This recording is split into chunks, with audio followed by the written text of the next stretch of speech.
बिस्मिल्लाहिर्रहमानिर्रहीम। ऑनलाइन मालूमात YouTube channel में खुश आमदीद। फ्रेंड, अगर आपको वीडियो पसंद आ जाए तो वीडियो को लाइक और शेयर जरूर कीजिएगा। चैनल ऑनलाइन मालूमात को सब्सक्राइब करना ना भूलिएगा। शुक्रिया। अब चलते अपनी वीडियो की जानेब।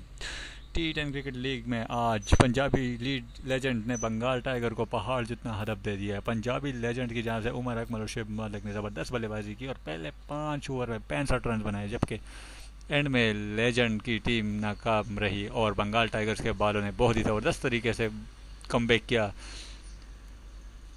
पंजाबी लेजेंड ने बंगाल टाइगर को जीतने के लिए 100 रन्स का हदफ दे दिया है।